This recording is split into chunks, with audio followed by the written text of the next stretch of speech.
un saludo para todos. Hoy estamos acá en este proceso de aprendizaje conjunto. Queremos explorar un nuevo formato más conversacional y más divertido, por lo menos para nosotros. Esperamos que para ustedes también. Entonces vamos a conversar siguiendo la misma línea que veníamos tratando, hablando del carácter y alrededor del carácter enfatizando en la visión, en la correcta visión. Entonces, pues les agradecemos a todos los comentarios que nos puedan dar. A Luz Mercedes la tendremos de regreso en una próxima sesión. Entonces, muy pendientes de todas sus retroalimentaciones. Entonces, arrancamos con Jorge para que nos dé un poquito de contexto y ya iniciar esta agradable conversación. A ver, el contexto eres tú. es la vida, es la gente.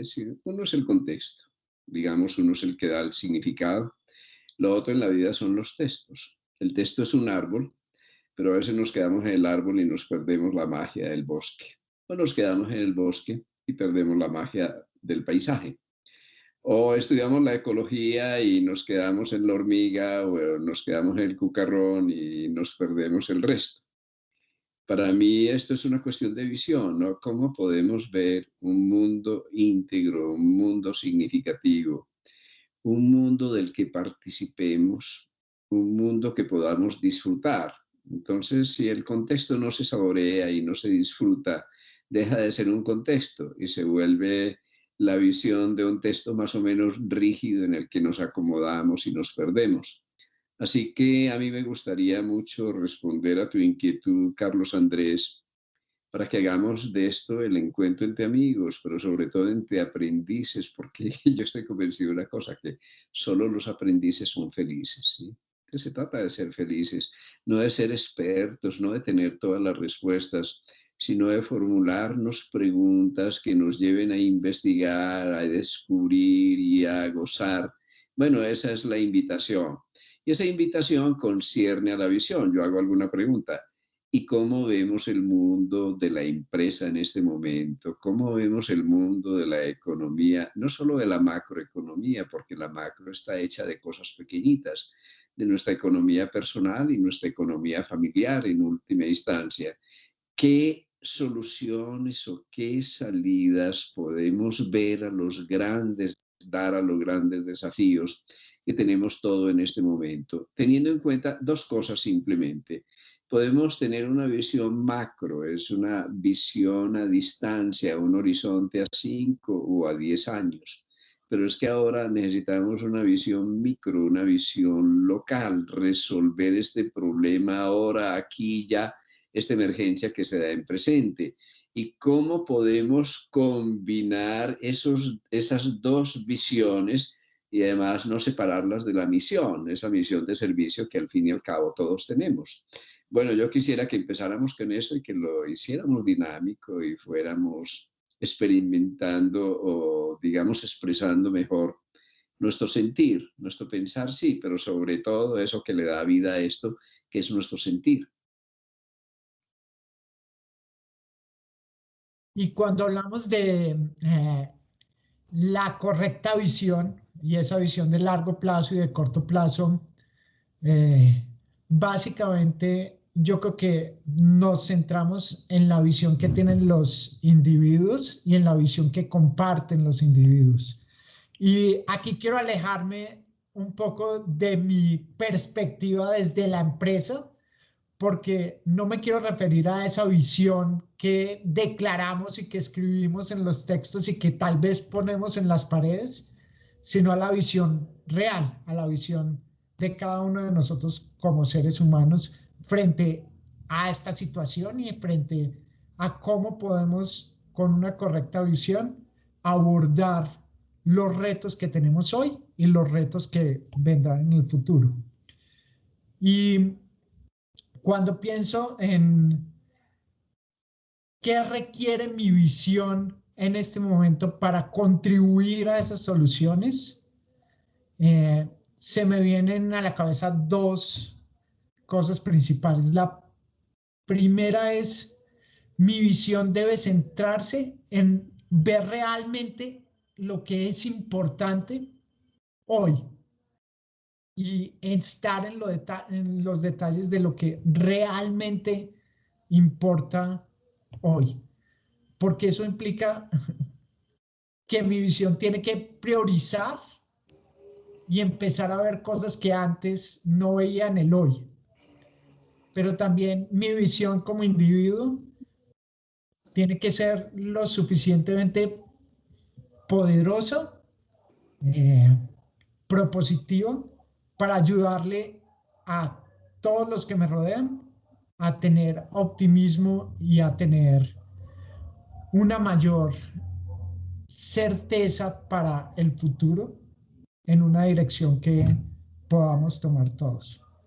Entonces, ese balance entre ver las cosas importantes hoy y plantearnos cómo vemos las cosas a futuro es un equilibrio que personalmente me cuesta alcanzar.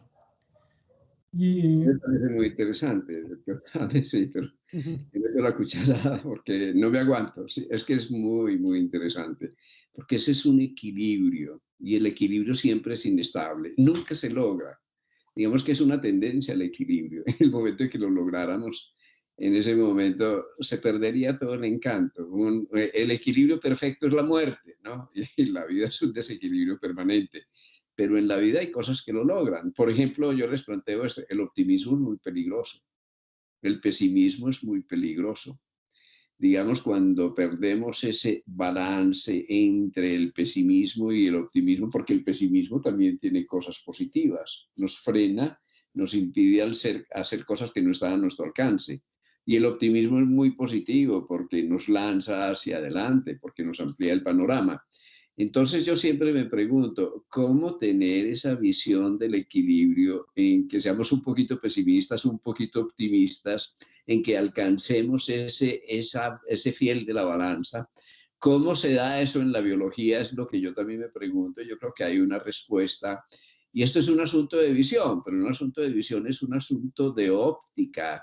Y yo estoy hablando de óptica, de cómo vemos el mundo y también de óptica desde el punto de vista físico, es decir, cómo yo hago para que una imagen pueda concentrarse en un lugar como la retina y no detrás o delante de la retina.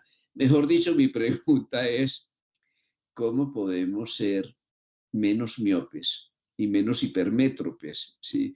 Y al fin y al cabo alcanzar una visión adaptativa del equilibrio entre la hora y aquí y el horizonte de la vida que tendríamos que conquistar? Bueno, yo no tengo la respuesta, claro está, pero qué bueno es que entre nosotros vamos profundizando y vamos tratando de formularnos más preguntas a ver a dónde llegamos.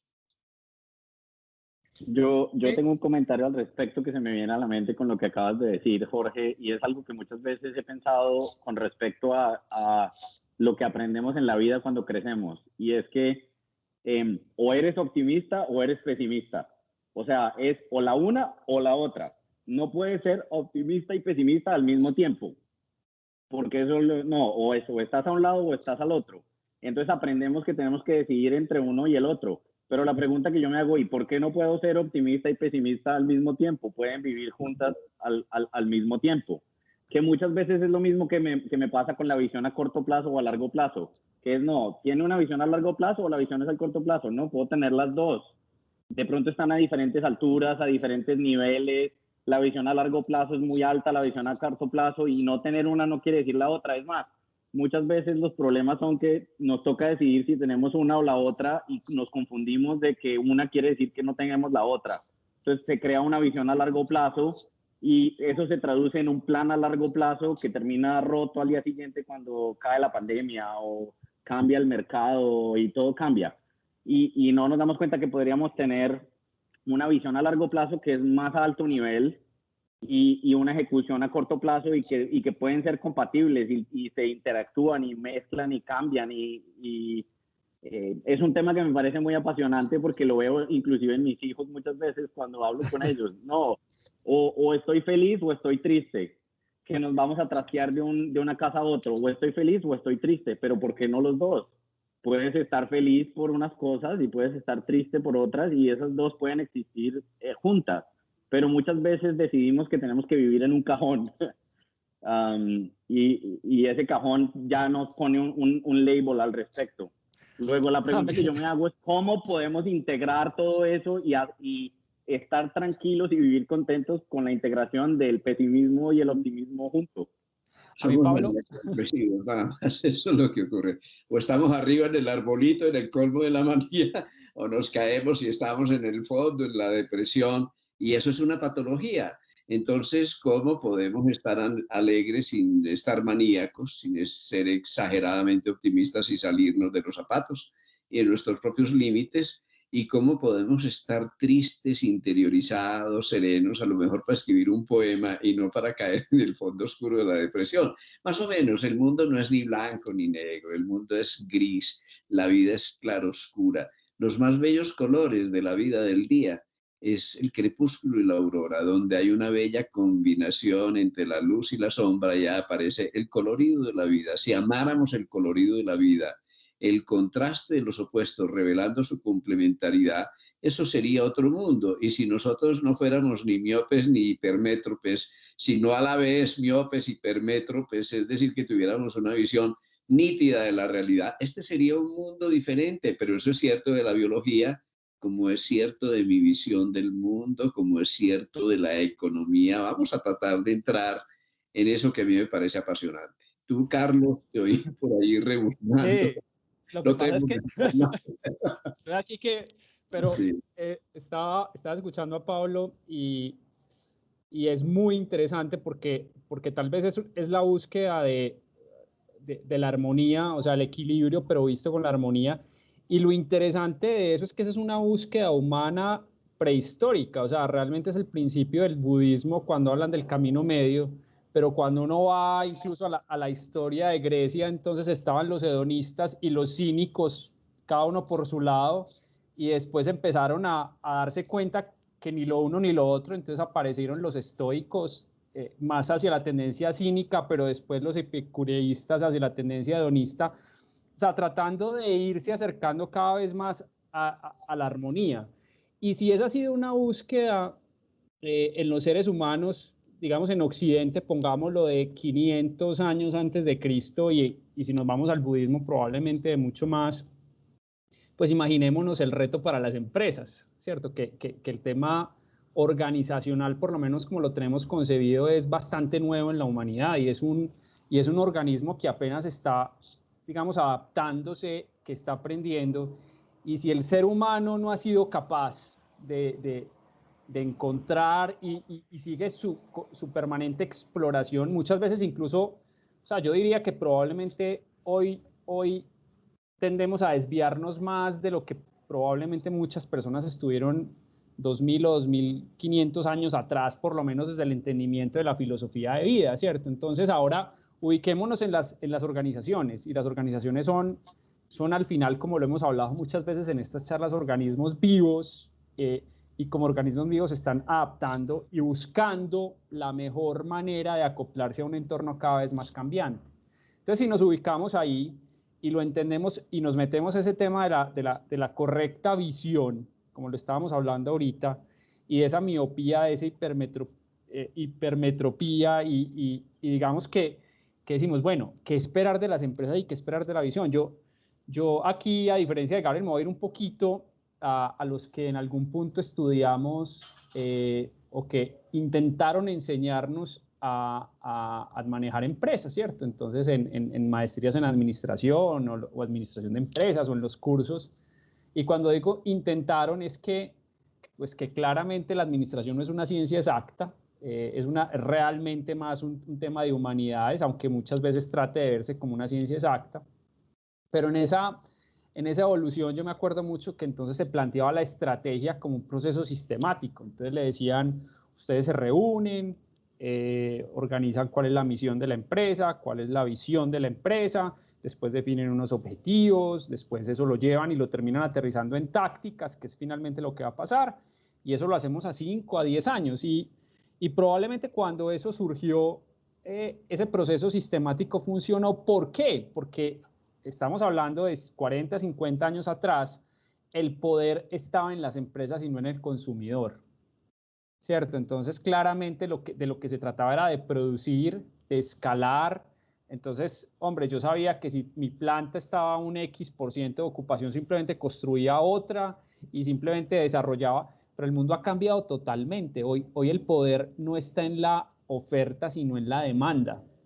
Y cuando pensamos solo en eso, tenemos un consumidor, y ese consumidor cada vez es más consciente. Ese consumidor cada vez dice, oiga, yo que antes compraba esto porque no sabía que eso venía de una fábrica en no sé dónde, donde hay niños que los están explotando para hacer esto, pero es que yo ya sé, ya soy consciente, ya me enteré a través de las redes, entonces yo ya no voy a consumir más eso. Entonces esa planta que tenía un plan de producción a un año, dice, se me acabó la demanda por un escándalo reputacional, ¿cierto?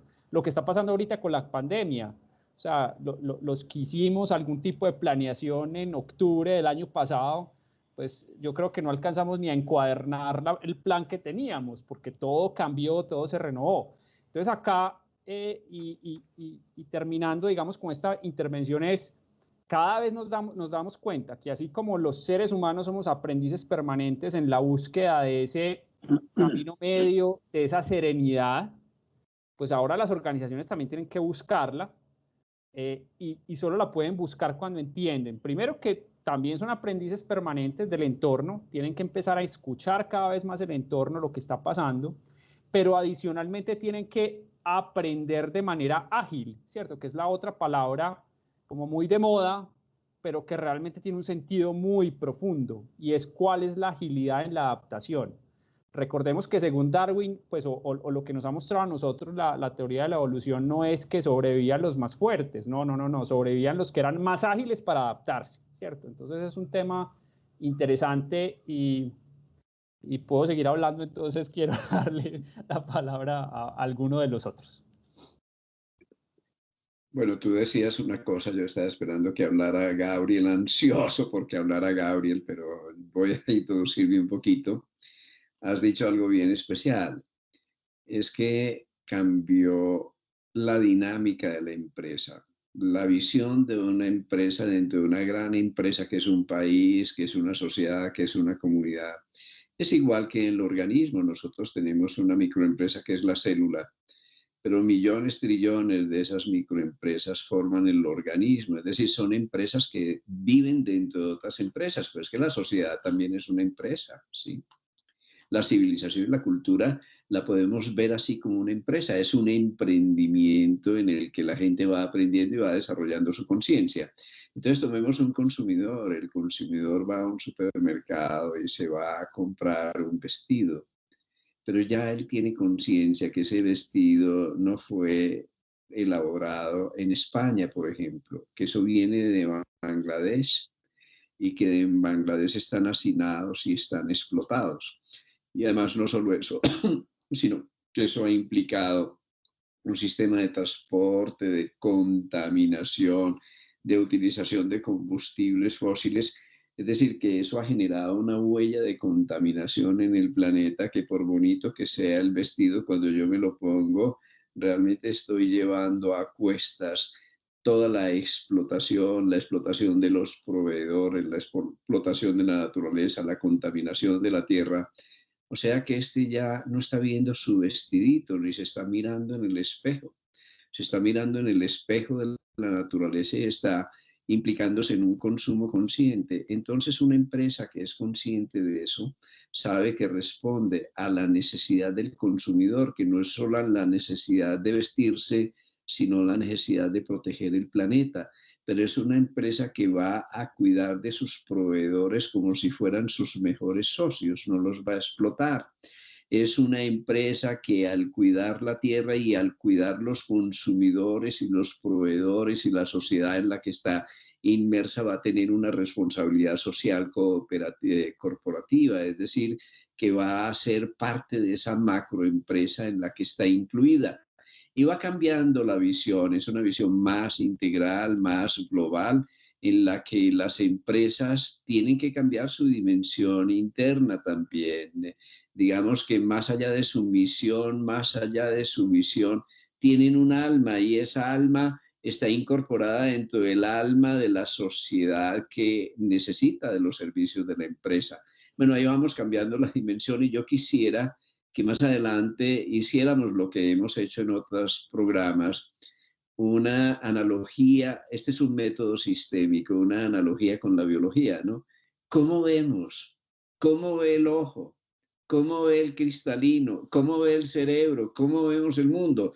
Porque a lo mejor si nosotros aprendemos de la manera como la biología que lleva millones de años tratando de inventar ese tipo de adaptación a la vida, que es una correcta visión, a lo mejor nosotros podamos encontrar extrapolaciones que nos van a ser útiles dentro de esta discusión. Sí, y voy a retomar lo que decía Carlos Andrés, y es efectivamente las empresas como organizaciones y como sistemas vivos son muy recientes, pero tampoco nosotros los seres humanos 2500 años atrás teníamos la historia y el conocimiento acumulado que tenemos ahora. Entonces, yo creo que las empresas como sistemas vivos tienen la oportunidad de avanzar mucho más rápido y no deberíamos medirlo en los años que se van a demorar porque tienen un cúmulo de historia acumulada de la humanidad que pueden utilizar. Y la biología es el perfecto de los ejemplos. En una empresa tenemos miopía e hipermetropía. Es difícil tener esa visión correcta todo el tiempo. Y no sé si sea una pretensión tener la visión correcta todo el tiempo, pero la visión correcta parte de la misma forma en que se ve la empresa a sí misma. Y si me voy hacia los individuos, la forma en que yo veo el mundo es probablemente la forma en que me veo a mí mismo. Si pudiéramos extrapolar para entender cómo hace el organismo para ver, cómo hacemos los seres humanos para ver y para vernos a nosotros mismos, quizás podríamos encontrar una respuesta a cómo hacen las empresas para ver y para verse a sí mismos. Entonces aquí voy a acudir al aprendiz y al experto, Jorge, para que nos cuente cómo hace para ver el organismo. Bueno, yo soy un aprendiz también y lo disfruto. El día en que sea experto, ese día me voy a deprimir, les digo. Estamos aprendiendo y eso es una maravilla. Si nosotros miramos el ojo, aprendemos del ojo, ¿sí? Nuestras empresas no tienen ojos, a veces tienen anteojos, tienen todas las cosas, pero es que si no tienen ojos, no tienen ojos para ver. Y si nosotros estudiamos la estructura del ojo, hay algo para que se forme una imagen correcta de la realidad, una imagen real. Si uno no vive en la realidad, si uno no se forma una imagen correcta de la realidad, va a vivir en el mundo de la ilusión y no se va a realizar. Yo digo, las empresas sirven para realizarse económicamente, para que se realicen sus empleados, para que se realicen el plano social en el que habita. Pero si una empresa no puede tener una visión del mundo real, que es un mundo dinámico, elástico, flexible, permanentemente cambiante, entonces la empresa no se va a poder realizar. Y la gente que está dentro de la empresa tampoco. Es decir, no va a emprender su realización. Así que si lo miramos en el ojo tiene una estructura bellísima, muy sencilla, misteriosa, para mí de las estructuras más misteriosas, que es el cristalino. El cristalino es simplemente una lente. Este es un asunto de óptica y nada más. Entonces tú ves llegar la luz, porque realmente lo que el ojo analiza es la luz. Una imagen, yo no te veo a ti, yo veo la luz que se refleja en ti. Entonces esa luz va a entrar a mi retina y se va a concentrar en la retina.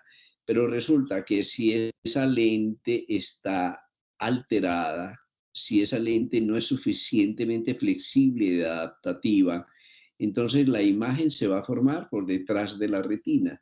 y voy a ver borroso, o se va a formar por delante de la retina y voy a ver borroso. En un caso soy miope, en otro caso soy hipermétrope, es decir, que no veo sino lo que está aquí cerquita, no veo sino la táctica, este pasito, o no veo sino lo que está por allá lejos. Eso es la hipermetropía, eso es el idealismo. En un caso soy materialista porque no veo sino la materia, no veo sino cantidades, estoy cuadriculado, no veo sino lo que puedo tocar. En otro lado estoy por allá en la estratosfera, en el mundo quinquenal, ¿qué va a pasar de aquí a un quinquenio? ¿Yo qué diablos voy a saber? Puedo planificar, pero tengo que tener la adaptabilidad. Y el cristalino tiene esa magia que cambia la forma de la lente y al cambiar va a cambiar también cómo se proyectan los rayos de la luz según la distancia del objeto. Es decir, la forma del cristalino tiene que cambiar según que el objeto yo que estoy mirando lo esté haciendo, ese objeto sea distante o sea muy cercano. ¿Y eso cuándo está ocurriendo? En el mismo segundo, permanentemente, porque yo te veo a ti y te enfoco, pero en el segundo siguiente yo puedo mirar la luz de una estrella o el paisaje lejano y automáticamente el cristalino cambia de forma, pero cuando el cristalino se vuelve rígido, ¿sí? Cuando no se adapta correctamente, cuando no deja pasar la luz, cuando se opacifica, entonces nosotros no vamos a tener una imagen correcta del mundo. Entonces, ¿qué me digo yo? Que tenemos empresas con cataratas, que nuestra visión tiene cataratas, que nuestros cristalinos son rígidos, que se han envejecido, que no tienen la flexibilidad y la elasticidad, que no trabajan en presente. Y ese cristalino, en función de la conciencia, es la atención.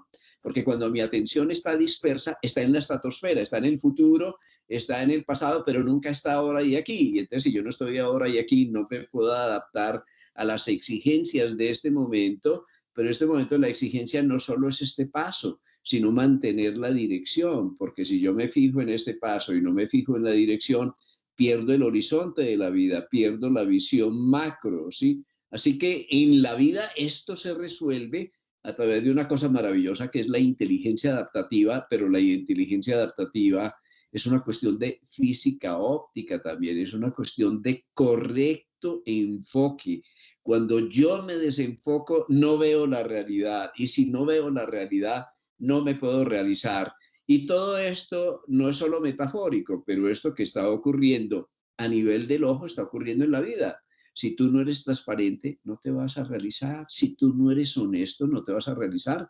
A lo mejor engañes a todo el mundo, pero a ti mismo no te puedes engañar, ¿sí? Si tú eres rígido, eres psicorrígido, no te vas a realizar. Si tú tienes una normatividad en la empresa que es como una camisa de fuerza de la que no puedes salir y que te va a afectar tu creatividad, tu libertad, pues tampoco te vas a realizar. Entonces, miren qué tan importante que nosotros tengamos una visión estratégica y una visión táctica, no como dos cosas separadas, sino como dos cosas que se están moldeando permanentemente en el presente. Buenísimo. Se me vienen a la cabeza varias cosas con respecto a todo lo que acabas de decir, Jorge. Lo primero es la cantidad de veces que hablamos de adaptabilidad y cómo la adaptabilidad depende de una constante visión clara. Y estaba yo pensando al respecto de algunas empresas que, digamos, que tuvieron una visión clara en algún momento, pero muy rápidamente eso se volvió un plan y de ahí en adelante cerraron los ojos y empiezan ¿cómo crecemos este plan que ya tenemos? No importa lo que está pasando afuera, lo que necesitamos es que esto crezca más y se pierden de revisar. Entonces casi que ni siquiera es una incorrecta visión, es una falta de visión. Y todavía peor cuando uno empieza a ver empresas que están tratando de cambiar el mundo para que la visión de ellos sea la correcta, porque es como lo contrario. No solo no quiero ver, sino voy a tratar de frenar algunos cambios que están pasando en el mundo para que mi visión que vi hace un tiempo y ya no la quiero hacer refresh, siga siendo la visión que el mundo tiene, que es totalmente en contra de todo esto. Hay un término que usa mucho el mundo de tecnología que se llama los OODA loops, que es un término que viene de los pilotos de aviones como de piruetas y de aviones de guerra que lo usan mucho para saber en dónde estás ubicado y como para manejar, porque ahí tienes que estar en cada segundo alerta de dónde estás, en dónde está todo, con instrumentos y con todo. Y básicamente es un ciclo que es observar, orientar, decidir y actuar. Por eso es ODA Loop. Y es un ciclo que se repite todo el tiempo. Entonces, todo el tiempo es observar, orientar, decidir y actuar. Y la pregunta es qué tan rápido lo puedes hacer. El que no está observando no se va a orientar. El que no se está orientando no va a poder decidir. Y el que no está decidiendo tampoco va a actuar. Y si se te pierde uno de esos componentes, te estrellas. Y en ese caso, pues, sí es una cosa de vida o muerte. Y este término se usa mucho en el área de tecnología. Y lo usamos mucho en términos de cuando uno decía antes que decía, no, vamos a hacer este proyecto de 3 años. Realmente durante esos 3 años muchas veces no había esa observación, no, se hizo al principio y se hizo el plan y ya de ahí en adelante era ejecute y haga y esto, sí, de pronto al final hacemos un par de preguntas y cambiamos algo, pero hoy en día el mundo ya no funciona así, o sea, ya cuando uno lanza algo que vio hace 3 años, ya está tarde, ya lo que el mundo necesita es otra cosa. Entonces se volvió más cómo puedo tener esa visión a largo plazo, pero que tiene que mantenerse a un nivel alto. No la puedo trasladar a un plan, porque si lo traslado a un plan, pierdo, porque el plan va a ser equivocado, pero tengo que tener clara la dirección, que tú lo estabas mencionando, hacia dónde voy. Y al mismo tiempo poder tomar y construir planes que se basen del observar, orientar, decidir y actuar al local, a corto plazo, y a medida que eso va pasando, ir cambiando el de hacia dónde va la cosa, porque obviamente vas aprendiendo que también la visión a largo plazo empieza a cambiar y entonces empieza a mover y es casi que como el círculo empieza a seguir hacia allá. Luego muy interesante pensar en esa visión de alto nivel, la dirección, y cómo tener esa visión clara y constante todo el tiempo a corto plazo para poder tomar y construir los mejores planes para hoy y mañana construir el mejor plan para mañana y así para que la dirección a la que vas siempre sea la mejor. Me parece genial ese ejemplo del piloto, ¿no? Porque un buen piloto tiene un plan de vuelo, tiene una visión de a dónde va, tiene un mapa, ¿no? Y si no pasa nada, pues eso funciona muy bien, pero si hay tormenta, él tiene que tener 2 o 3 alternativas. Digamos que él se va para Madrid, pero a lo mejor tiene que aterrizar en Lisboa o de pronto tiene que aterrizar en las Islas Azores, por ejemplo. O se puede devolver, eso hace parte del plan. Es decir, que el plan puede ser reversible. Hay una analogía que es muy bonita, ¿sí? Que es la resistencia a la caída. ¿Sí? La resistencia a la caída es fatal porque nos daña totalmente la supervivencia a nivel empresarial y a nivel personal. Es un piloto que va volando y de pronto pierde velocidad, pero cuando pierde velocidad entra en barrena. Pero si el piloto al perder velocidad trata de subir más, pierde más velocidad y más rápidamente se va a caer. Pero si el piloto lo conoce, lo que va a hacer es que va a picar el avión, va a acompañar la caída, no se va a resistir a la caída. Y al acompañar la caída va a ganar velocidad y entonces va a remontar. Así que no nos resistamos a la caída, caemos y cuando caemos somos como un fruto maduro que se cae por su propio peso. ¿Y qué pasa con el fruto? Que libera sus semillas. El porvenir de fruto es caer a tierra para multiplicar las semillas y renacer. Así son las empresas. Una empresa que no tiene en cuenta la quiebra, que no tiene en cuenta el fracaso, que no tiene en cuenta la caída dentro de su presupuesto, ya empezó quebrada. Así que hay que tener esa visión adaptativa que es resiliencia, es resistencia elástica. No es que no nos resistamos, pero nos acomodamos dentro de nuestra adaptación a cada uno de los momentos. Y así lo vamos a ver, funciona el ojo, funciona nuestra visión que es adaptativa y funciona la vida.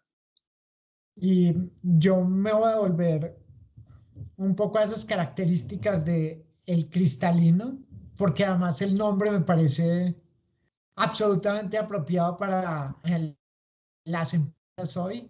Cristalino es como debería ser nuestra comunicación, cristalino es como debería ser nuestras relaciones transparentes, cristalino debería ser y transparente debería ser la forma en que nos ven nuestros consumidores, pero además de esa característica transparencia. Mencionaba Jorge que el cristalino se adapta fácilmente a las circunstancias y que funciona mejor, da la visión correcta cuando es capaz de adaptarse. La pregunta para todos es, ¿cuál es el cristalino en un sistema complejo como una organización? ¿Cuál es el cristalino en la empresa?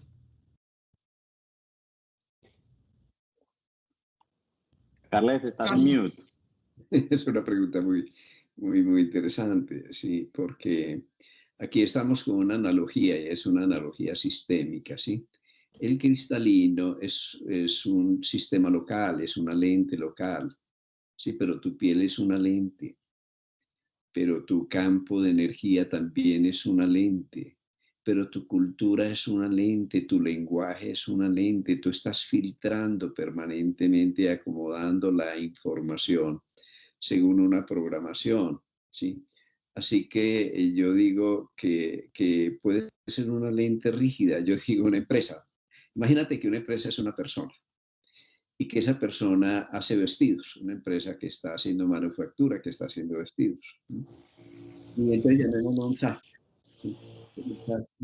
Corta los vestidos. ¿Sí? ¿Y cómo corta los vestidos un buen sastre? A la medida de la necesidad de su paciente, a la medida de su estatura, de su obesidad, de lo que sea. Bueno, entonces corta. Pero si una empresa pierde la resiliencia, la transparencia, la tolerancia, la adaptabilidad, entonces empieza no a cortar vestidos para sus clientes, sino que empieza a cortar a sus clientes a la medida de sus vestidos, ¿no? Es decir, que hace que el consumidor se someta a la empresa y además crea consumidores para sus productos y convierte a los consumidores en mercancía. Eso parece una caricatura, pero realmente está ocurriendo. Entonces, digamos que nosotros con nuestra conciencia también, la empresa normalmente tiene un punto de enfoque. Y ese punto de enfoque hace que la luz, la energía de la realidad llegue al cerebro de la empresa. Vamos a hablar del cerebro de la empresa. Y el cerebro de la empresa tiene distintos departamentos. Y esos distintos departamentos que están integrados en base a lo que percibe la realidad, crea una visión interior. Mire que es muy bonito. Una empresa no tiene una visión. Una empresa tiene que estar creando permanentemente una visión en base a la realidad. Y lo que hace la empresa, como lo hace la empresa del cerebro, es que capta esas imágenes de la realidad, las somete a su propia memoria, a su propia historia, a su propia programación, a su propia experiencia, y con eso crea un nuevo holograma, una nueva realidad que devuelve, es una realidad amplificada. Así que una empresa tiene que ser un organismo, como todos los organismos vivos, un organismo que está creando una realidad interna que corresponde o está retroalimentada con la realidad externa. Pero mira que eso está ocurriendo en el organismo permanentemente. Tú miras la pupila. ¿Qué es la pupila? Es un esfínter, es un músculo que está haciendo esto, también se está adaptando. Y aquí, ¿a qué se adapta? También a la luz y a la distancia del objeto, porque si hay mucha luz, la pupila se cierra automáticamente. Si hay poquita luz en la oscuridad, la pupila se dilata. Si el objeto está muy cerca, la pupila se tiene que contraer y si está muy lejos, se tiene que dilatar. O sea, eso está ocurriendo en la vida, no solo en el ojo, no solo en la pupila, no solo en el cristalino, sino que nosotros tenemos sistemas de filtros que van enfocando la información. Ya no hablo de la luz, sino la información. Quiere decir que en una empresa tiene que haber un departamento que represente la visión. Y ese departamento de la empresa de la vida es el lóbulo frontal, porque el lóbulo frontal, ¿qué hace? Recoge todas las imágenes, todas las informaciones, elabora a partir de todas las imágenes una película. Imagínense que va superponiendo a una velocidad adecuada una película, tiene una visión del mundo de esa película que está percibiendo y esa visión del mundo la comunica a los ojos, es decir, a la visión a largo plazo y a corto plazo. Eso es muy bonito. Entonces, nosotros tendríamos que tener en el departamento, por ejemplo, de I+D, tendríamos que tener una visión a corto plazo, pero a largo plazo, pero esa visión creativa a largo plazo no podría desconectarse de la producción a corto plazo, de lo que le permite la supervivencia a la empresa. Imagínense una empresa que tenga una correcta visión. ¿Qué está haciendo? Saca un producto al mercado, pero cuando saca un producto al mercado ya tiene 3 o 4 que está avanzando. Es decir, que ni siquiera se va a someter a la competencia porque es su propia competencia. Es decir, porque se supera permanentemente a sí mismo. Ese es un ser humano que se realiza, alguien que se supera permanentemente. Esa es una empresa que se realiza porque no tiene competencia posible, y no tiene competencia posible porque es su propia competencia. Entonces no le preocupa que aparezcan competidores, porque cuando aparecen ella ya va mucho más lejos en su camino. Sí, yo, digamos, recogiendo muchos de los temas que hemos conversado, me parece muy interesante ese vínculo que estamos encontrando entre la visión, digamos, la visión correcta, la analogía con el cristalino, la analogía con la adaptación, digamos, que tiene que tener ese cristalino para tener una nitidez en la imagen, ¿cierto? Pero llevamos un tiempo importante explorando diferentes analogías y a mí ahora me parece una súper interesante alrededor de la inteligencia artificial, ¿cierto? Porque yo digo, cada vez nos vamos dando cuenta, entendiendo eso que es un tema, digamos, de alto dilema en todos los aspectos de los humanos, porque no estamos hablando únicamente de dilemas alrededor de la tecnología, sino dilemas éticos, seguramente haciéndonos preguntas muy importantes, incluso sobre nuestra propia existencia alrededor de la inteligencia artificial.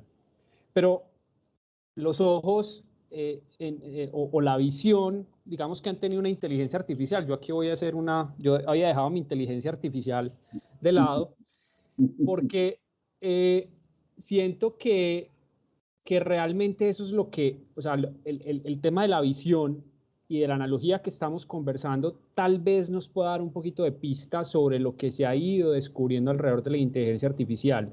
Y es que no es lo uno o lo otro. Estamos hablando ya de organizaciones biónicas, ¿cierto?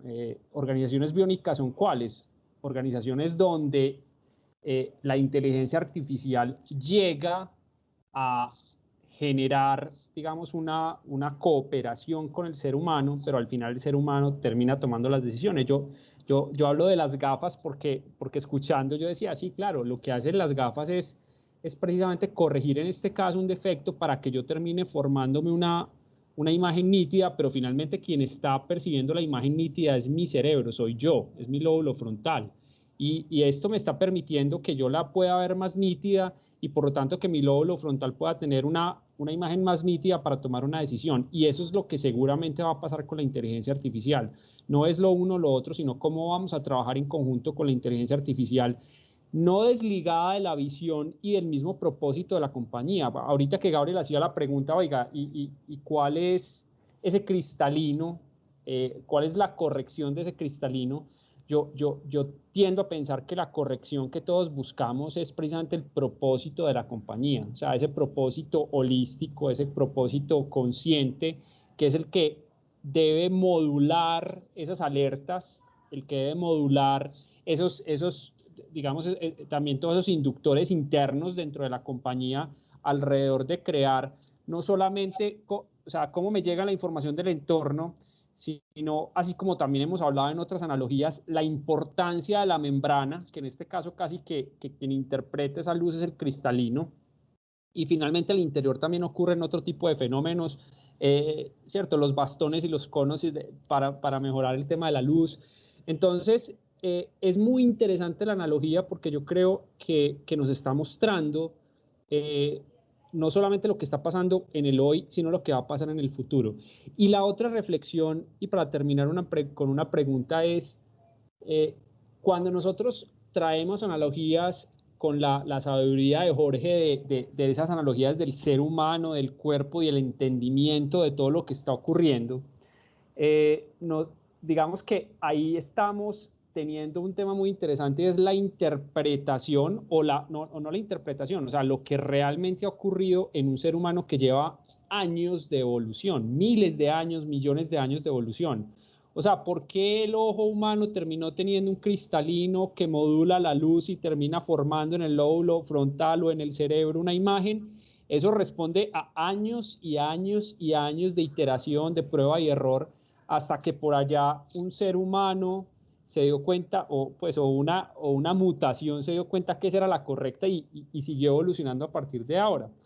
Yo creo que la inteligencia artificial probablemente ahora nos va a generar unas posibilidades de adaptación muchísimo más rápidas. No sabemos si termine siendo bueno o no, por una razón, y es que ahorita que los escuchaba, me preguntaba y les transmito esta pregunta. ¿Será que nosotros, o sea, nuestro sistema económico, el capitalismo, digamos, entendido desde el capitalismo salvaje, pues que hoy el capitalismo, digamos que parte del rechazo que hoy genera es porque es un capitalismo que genera desconfianza en un consumidor cada vez más consciente?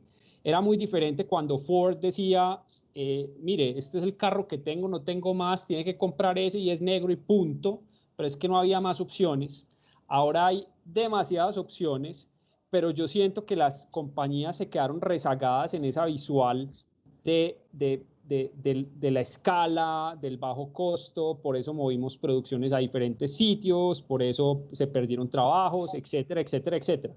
Pero hoy realmente nos estamos dando cuenta que tenemos que, en ese mismo tema evolutivo de ensayo y error, tenemos que volver a un capitalismo que algunos han llamado capitalismo más consciente, ¿cierto? Más de entender que el capitalismo puede seguir existiendo una retroalimentación positiva entre la confianza de las personas y lo que las compañías le entregan para generar confianza. Hoy tenemos una desconexión total y yo creo que gran parte de estos retos que tenemos hoy es cómo estas compañías, como decía Gabriel, si tenemos un bagaje evolutivo de tanto tiempo, donde la biología nos ha mostrado cómo se ha logrado evolucionar en ciertos puntos, cómo logramos transmitir eso de una manera más rápida a la evolución corporativa. Porque yo sí siento que hay un rezago entre lo que ocurre en las compañías y la evolución que estamos teniendo como seres humanos y lo que ese consumidor consciente está empezando a demandar, y por eso es que hay ahora tantas revoluciones y tantos cambios rápidos en los mercados. Entonces, les transmitiría esa pregunta porque me la hice, digamos, ahorita escuchándolos, y es ¿cómo ayudamos a que nuestras compañías, sea la que sea, o sea una microempresa, sea una empresa unipersonal, sea una empresa estatal, o sea, cualquier tipo de empresa, logre adaptarse mucho más rápido y generar conciencia y confianza en un consumidor que cada vez va a demandar cosas diferentes y donde probablemente ese mundo del capitalismo del que veníamos no está dando esas respuestas de una manera tan rápida? Yo voy a intervenir y no tengo la respuesta, pero en la pregunta tiendo a ver la empresa como un organismo independiente, pero es que resulta que las empresas como sistemas no son una cosa que está puesta ahí. Las empresas somos nosotros. Entonces, en la medida en que nosotros seamos más conscientes, las empresas van a ser más conscientes, porque estoy seguro que nosotros vamos a buscar trabajar en empresas que resuenen con nosotros. Si somos más conscientes, vamos a trabajar en empresas que son más conscientes y vamos a generar una escala y un crecimiento exponencial en eso. Una empresa que no es consciente difícilmente va a poder atraer talento a trabajar en esa empresa. Y no solo eso, sino que nosotros somos empleados, pero al mismo tiempo consumidores. Si nosotros no somos consumidores conscientes, difícilmente podemos pedir que las empresas sean conscientes en su producción. Entonces, sí, Gabriel, pero yo te interrumpo ahí para, digamos, detallar un poquito más la pregunta, porque tenés razón, o sea, y eso lo estamos viendo hoy, o sea, cuáles son las compañías donde los jóvenes quieren trabajar, cuáles, pero no, o sea, ubiquémonos en que hay compañías que tienen un nivel de madurez alto, donde ya estamos trabajando, donde independiente si somos el gerente de la compañía o el colaborador, digamos, que está en los temas de limpieza, tenemos la posibilidad de impactar, o sea, cómo somos capaces, independiente de nuestro rol, de ejercer, si lo podemos decir así, ejercer influencia para que esos organismos vivos, como bien dijiste, de los que nosotros hacemos parte, seamos capaces de empezar a irradiar, porque claro, esto no se da de una manera generalizada, o sea, son pequeñas células o pequeñas personas las que van tomando conciencia,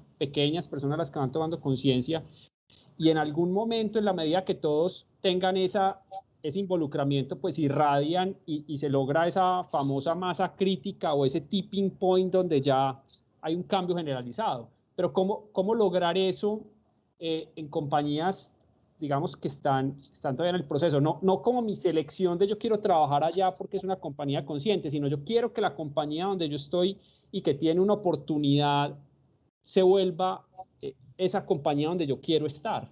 Yo creo que un paso a la vez y dar el primer paso. Y eso corresponde a cada individuo.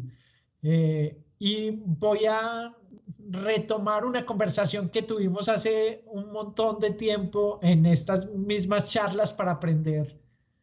Y es que, y creo que fuiste vos mismo, Carlos Andrés, que mencionaste Mahatma Gandhi hablando del cambio, y realmente el cambio empieza en nosotros. ¿Cómo logramos esa masa crítica? Dando un paso cada uno de nosotros como individuos, preguntándonos cómo está operando nuestro cristalino. ¿Nuestro cristalino está rígido y opaco o está transparente? ¿Y cómo está operando el cristalino cuando nos vemos a nosotros mismos? Porque, de nuevo, yo creo que la forma en que percibimos el mundo es la misma forma en que nos percibimos, y ahí sí que hay un reto gigantesco. Y hablo desde la perspectiva del individuo, pero también desde la perspectiva de la empresa. ¿Cuántas veces nos damos la oportunidad de realmente vernos a nosotros mismos y ver hacia afuera y entender que quizás la forma en que estamos viendo el mundo, el mercado y las expectativas tiene que ver con la forma que nos estamos viendo, y eso tiene tanto de ventajas como de desventajas? Entonces, yo no tengo la respuesta. Lo que sí estoy dispuesto es a dar un pasito chiquito cada vez y no esperar a que el capitalismo cambie o que haya una masa crítica para tomar mi acción. Y mi recomendación para todos los seres humanos que quieran realizarse es no quedarse esperando que otros den el paso, que todo cambie para que nada cambie finalmente, sino un día levantarse con la valentía de verse hacia adentro, limpiando el cristalino si está opaco o adaptando el cristalino, y ver el mundo de la misma forma en que nos vemos a nosotros. Cuando uno cambia la visión de sí mismo, cambia su conciencia, y cuando uno cambia su conciencia, cambia la conciencia que tiene del mundo y cambia el mundo, ¿sí? O sea que esto es tan simple como si cambiamos la visión de nosotros, en el plano individual, en el plano familiar, de países, de sociedades y de empresas, automáticamente estamos cambiando la visión del mundo. Pero resulta que nosotros somos observadores del mundo, y lo que observamos depende de nuestra posición como observadores. Si cambiamos nuestra postura como observadores, vamos a cambiar el mundo que vemos, nuestra interacción con el mundo, y en ese sentido cambiamos el mundo. Si la empresa cambia su concepción de sí misma, porque esto es muy importante, ya Carlos Andrés lo estaba insinuando, es ese cambio que necesitamos en la empresa necesita algo muy especial, es cómo la empresa percibe su mundo, su contexto, el mundo de los consumidores, el mundo de los que hacen los suministros, el mundo de la sociedad en la que habita. Cómo, y esto es muy importante, cómo se percibe a sí misma, pero no basta con eso, hay una visión interior, cómo se concibe, porque es que concebir es más que percibir, concebir se refiere a una visión interior. Y aquí hay una cosa que vamos a tratar de reducir a mínimos comunes denominadores, porque aquí hay muchas variables, y si no cogemos todos esos números quebrados y los reducimos a un mínimo común denominador, vamos a sumar peras con manzanas y con aguacates y vamos a estar perdidos, nos vamos a confundir. Entonces, no olvidemos, primero, nuestra visión, una correcta visión. Una correcta visión nos lleva a ver un mundo real, a un correcto enfoque, a un correcto uso de la atención, a poner la perspectiva y el horizonte en función de lo que es local y a unir táctica y estrategia de una manera flexible, de una manera dinámica, es lo primero. Pero ¿para qué tenemos una correcta visión? Para cumplir nuestra misión. Y yo creo que es ahí donde nos perdimos, ¿sí? Cuando nosotros nos olvidamos de que hay un común denominador de todas las misiones, de la gran empresa de la evolución, de la gran empresa de la vida, de la gran empresa de nuestro desarrollo personal. Y esa misión es que toda vida sirve, la esencia de la vida es servir. Sirve el electrón, el átomo, la molécula, sirve la tabla periódica de los elementos, sirve el sol, sirve la luz, sirve la lluvia, sirve el agua, sirve el viento. Es decir, que todo en la naturaleza tiene una característica esencial y es el servicio. El servicio es el negocio, ¿sí?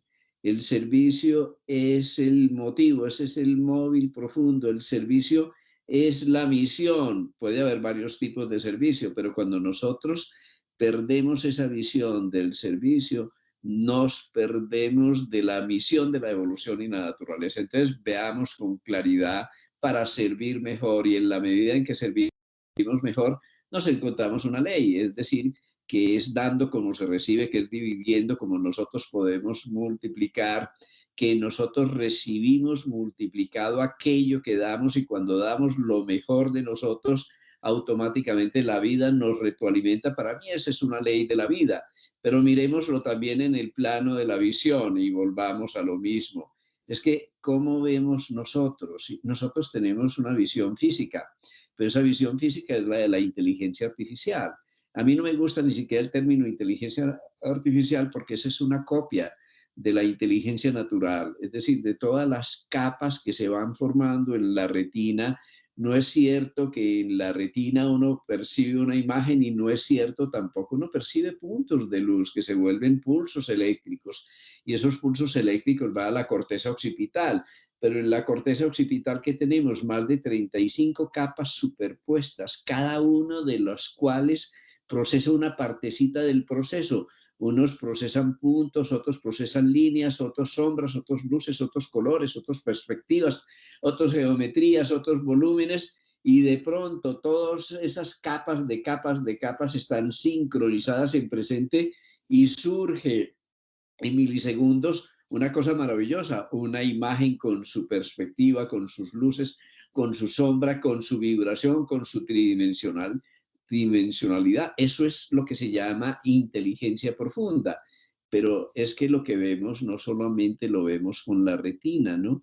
Las vías que van desde la retina a la vez van hacia núcleos que son el hipotálamo y la epífisis, que están procesando los tiempos interiores, nuestra percepción del tiempo, y eso se conecta con todo el sistema nervioso. O sea que uno está viendo con la suprarrenal, con el cerebro, con los ganglios simpáticos, con todo el organismo.